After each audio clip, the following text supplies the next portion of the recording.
तर कोल्हापुरात देवेंद्र फडणवीस बोलतायत, थेट जाऊया.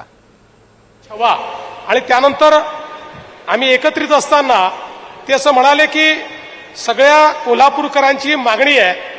मोदीजी म्हणाले हे तर इथल्या हायकोर्टाला आणि इथल्या सरकारला ठरवायचं आहे, सरकारने त्या संदर्भात निर्णय घ्यावा. पण मला आनंद आहे की त्यानंतर आम्ही कॅबिनेटमध्ये हा विषय घेतला, कॅबिनेटची मान्यता घेतली आणि हा विषय मान्य करून आम्ही माननीय उच्च न्यायालयाकडे पाठवला. त्यानंतर काय घडलं हे मोहित शाह साहेबांनी या ठिकाणी सांगितलं. पण तो इतिहास आपण जरी बाजूला ठेवला तरी पुन्हा मला आठवतं की 2018 साली आमच्या चंद्रकांत दादा पाटील यांच्या नेतृत्वामध्ये एक कोल्हापूरचं मोठं शिष्टमंडळ मला भेटायला आलं होतं. त्याच्यामध्ये एन.डी. पाटील साहेब होते, बाळासाहेब होते, शाहू महाराज स्वतः त्याच्यामध्ये होते, संभाजीराजे तुम्ही होतात, अमल माणिक तुम्ही होतात, या ठिकाणी बंटीसाहेब तुम्ही होतात, सगळे अनेक इथले सगळे क्षीरसागरजी तुम्ही होतात, असे सगळे लोक या ठिकाणी आले आणि त्यांनी हे सांगितलं की पुन्हा एकदा तुम्ही हायकोर्टालाही विनंती करा, आम्ही त्याचा पाठपुरावा करतो आहोत आणि माननीय उच्च न्यायालयाला तुम्ही सरकारच्या वतीनं यापूर्वी जो तुम्ही ठराव पाठवला त्या ठरावात तुम्ही लिहिलं की कोल्हापूरला सर्किट बेंच करावा आणि पुण्याचाही विचार करावा.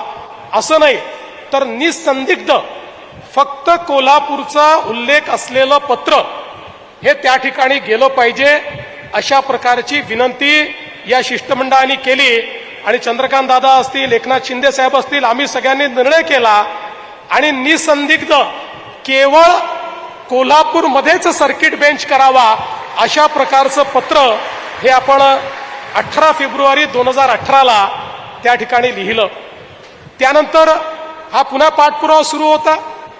आम्हाला माननीय उच्च न्यायालयाकडनं त्या ठिकाणी विचारणा झाली की ठीक आहे, आम्ही जर हा विचार केला तर तुम्ही त्याकरता इन्फ्रास्ट्रक्चर तयार करायला राज्य सरकारची तयारी आहे का.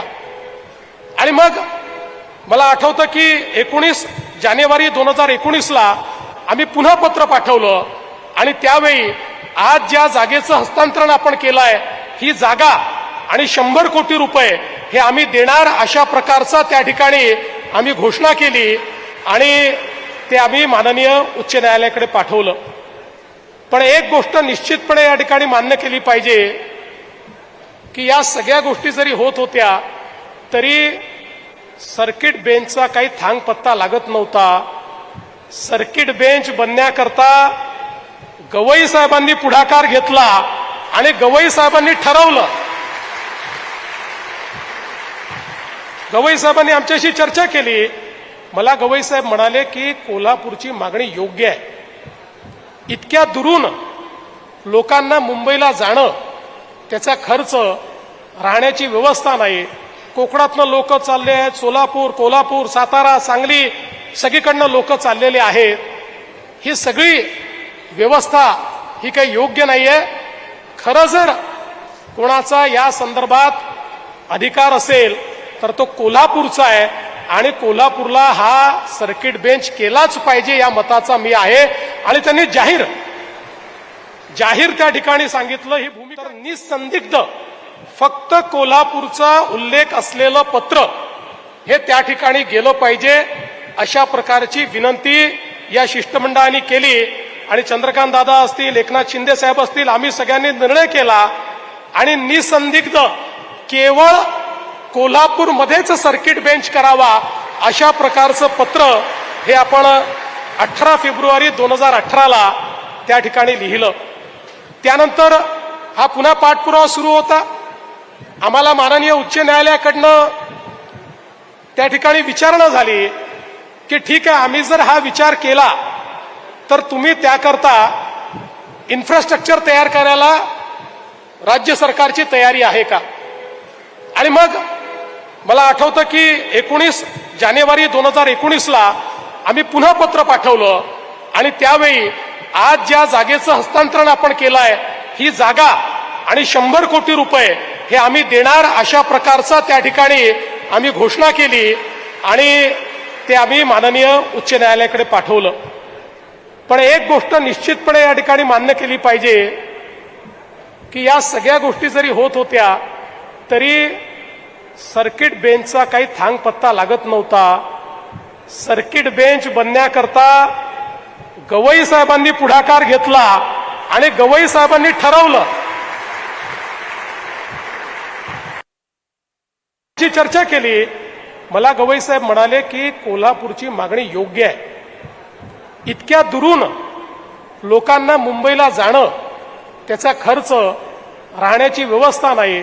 कोकणातनं लोक चालले आहेत. सोलापूर, कोल्हापूर, सातारा, सांगली सगळीकडनं लोक चाललेले आहेत. ही सगळी व्यवस्था ही काही योग्य नाहीये. खरं जर कोणाचा या संदर्भात अधिकार असेल तर तो कोल्हापूरचा आहे आणि कोल्हापूरला हा सर्किट बेंच केलाच पाहिजे या मताचा मी आहे. आणि त्यांनी जाहीर त्या ठिकाणी सांगितलं, ही भूमिका घेतली की अशा प्रकारचा बेंच झाला पाहिजे.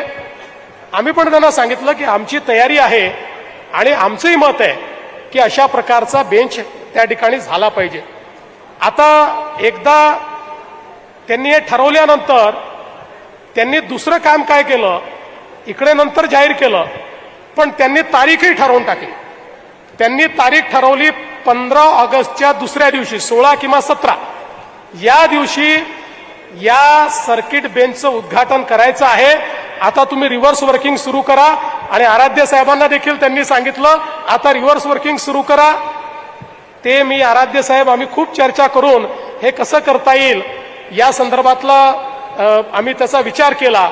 आणि म्हणूनच संग्राम देसाई साहेब तुम्ही जे सांगितलं की त्यांनी मागणी केली आणि मी त्या मागणीवर काहीच बोललो नाही, त्यांच्या कानात सांगितलं. आमचे सगळे कोल्हापूरचे लोकप्रतिनिधी माझ्याकडे यायचे, शिंदे साहेबांकडे जायचे आणि आम्हाला म्हणायचे की बेंचचं काय होणार आहे. आम्ही त्यांना सांगायचो होणार आहे पण आता जाहीर करू नका. अनेक वेळा लवकर जाहीर केलं तर माशी शिंकते. त्यामुळे आता सगळ्या गोष्टी या लाईनीत आहेत. गवई साहेबांनी मनावर घेतलाय, आम्ही कुठली घोषणा करणार नाही, थेट आपण त्या ठिकाणी हा बेंचच निर्माण करू.